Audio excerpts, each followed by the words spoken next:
Hey, I'm James from Smoke Dad Barbecue, and I thought I was done with videos on prime rib for the holidays because I just did one a week ago, but buried deep in the comments of that video, someone said, That looks okay, bro, but I challenge you to recreate my favorite prime rib, which I create on my offset.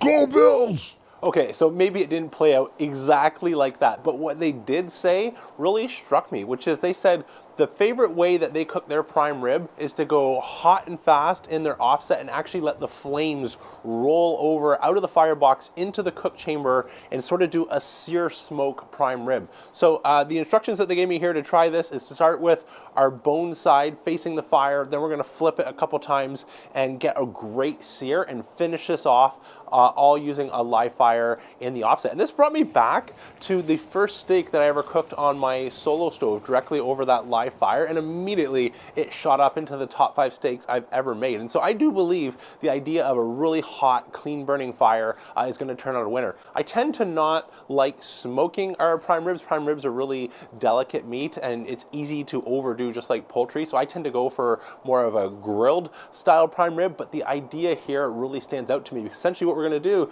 is instead of placing our prime rib over by the collector where we're going to get more of a smoke effect, we're going to go directly beside the firebox and get more of a grilled effect. So to pull this off, I want to get some heat in my offset ready to go before we start prepping our prime rib. So to do that, we're just going to take off the cover, break down a couple birch splits. These are kiln dried birch. I like to use these for starting the fire because they catch just like paper, and they quickly bring our offset up to temperature, get any of that condensation from the cool weather out of it, as well as make sure that we heat soak our thick 1/4 inch steel all the way around. So we're going to get a little bit of radiant heat as well, and we'll be ready to go in a couple minutes time. So while my Smoke North Carlisle is getting up to set, this is the perfect time to prep our prime rib. I gave this a little light salt brine, but I knew since I was going to be adding some salt in the rub, I went really gentle. So we just got a little bit of that drying effect overnight on our prime rib. Now we're going to make up the rest of our rub. So I'm going to start by adding 2 capfuls using my pepper cannon of fresh cracked pepper, and then we're going to add some salt. So let's first get 2 capfuls of pepper. See where we're at. That's good. That's 1 capful. Let's do another one. There we go. There's our second capful. Perfect. Then we're going to add 1 cap of Diamond Crystal Kosher Salt, just using the cap for measurement, as there's a little bit of a fill line here under that top piece. There we go. Then a 1/2 capful, again, of Diamond Crystal Kosher Salt. The other half will be Lowry's, and if you don't have Lowry's in your area, I'll put a sort of a copycat recipe down below. You can make this really easily at home if it's not accessible to you in the store. There we go, our Lowry's and remaining salt. And last but not least, a 1/4 cap of garlic. Mix these up.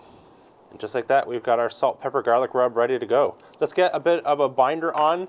I always like to use, sort of a truff hot sauce binder, but anything with truffle oil, you can find it in a ton of different hot sauces, or even just a gentle hot sauce like this tends to add a little bit of umami for some great depth. So I'm just gonna put a little bit of this on for a smear, but feel free to substitute. I like it for the truffle and a little bit of the heat, and you won't taste hot sauce in our finished product. So you can see on the label there, this stuff is not cheap, about 25 bucks. So that's why we only use a couple drops to get a little bit of that umami binder. Now we're just going to get our rub on, and whatever I don't use here, I have a shaker container I can add and use for a future recipe, since this is enough probably for about a brisket or 2 versus what we're going to need today.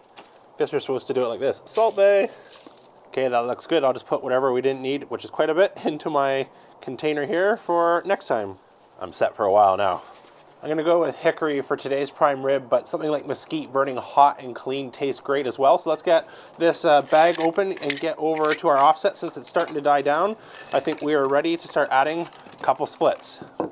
So our fire's starting to die down. So just before I throw these on, I'm just gonna put them up here on the warming shelf of my Carlisle smoker by Smoke North, because that's going to allow these to dry out, make sure they catch.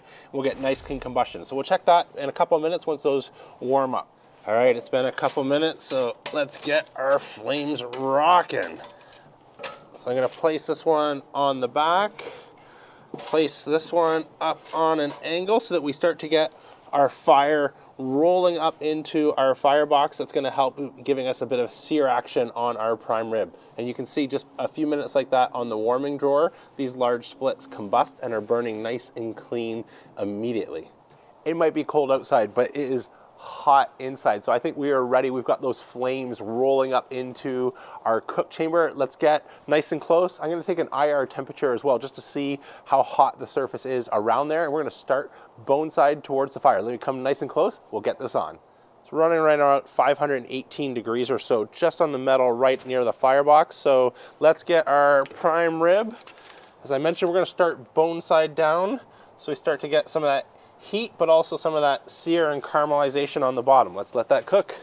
Okay, let's see if we're ready for a turn. I think we are. Starting to get some color there on our bones. Actually, I could flip it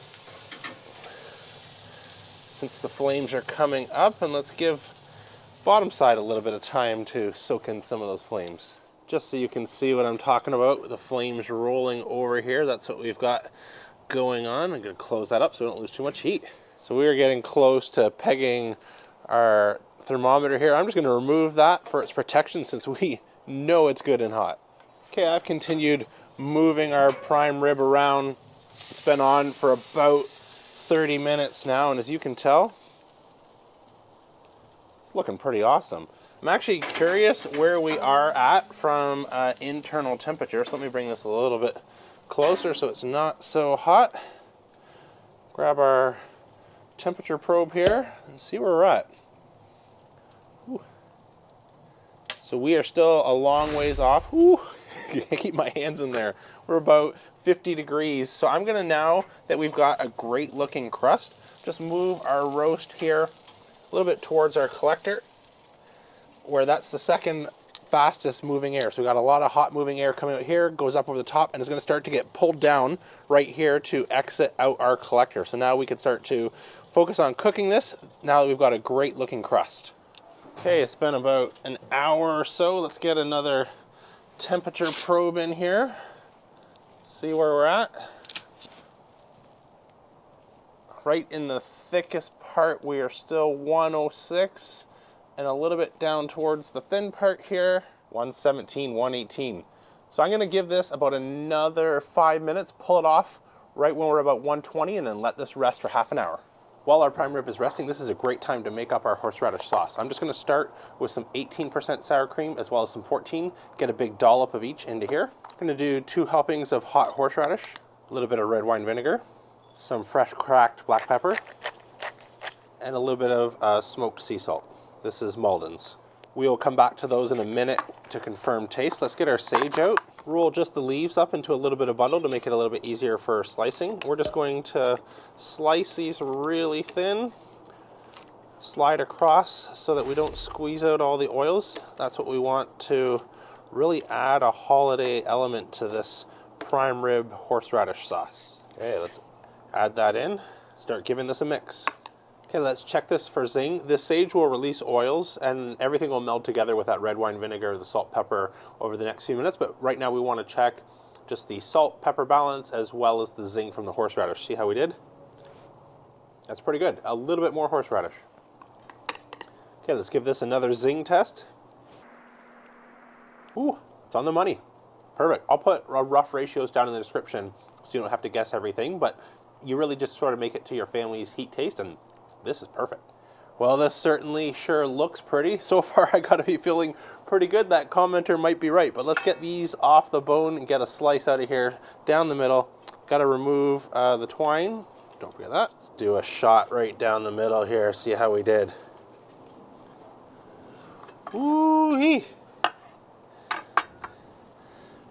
So that will bloom out to a lovely medium rare in a couple of minutes once this air hits it, but that looks pretty good. Well, it certainly looks and smells the part. I've got a couple little pieces here, one to try without our sauce, and of course, one to try with. Let's dive in. Cheers. Ooh, that does taste different. Wow. Okay, let me try and unpack what exactly is happening here in my taste buds. So first, get the crust. So I did a very light salt dry brine just to help dry that out. We added in our truff binder as well as our rub. And you're just kind of getting layers of flavor. So the first bit you get on the outside, just a little bit of salt, immediately gives way to like this just depth of flavor, and it's beef, which is what you want to actually show up here. And despite, being cooked on an offset smoker, this is not overwhelmingly smoky at all. It's so good. It's almost like a marinade, like a bit of a perfume. It's the essence of smoke without being the main feature of smoke. We got a great smoke ring. I'm going to stop talking. I want to try this piece here that's staring at me with our sauce. Cheers. This is why you read the comments. You are not wrong. This is pretty fantastic. I'm going to take it in before it cools off. And the first thing I'm going to do is grab another bite. This is incredible. I really hope you enjoyed this one. And thanks so much for those that do watch and comment, especially this suggestion, because this is a game changer for prime rib. I'm absolutely going to be doing it again. I wish you a very safe and happy holidays. And until next time, I'm James from Smoke North Barbecue signing off. Remember, don't be afraid to fire it up.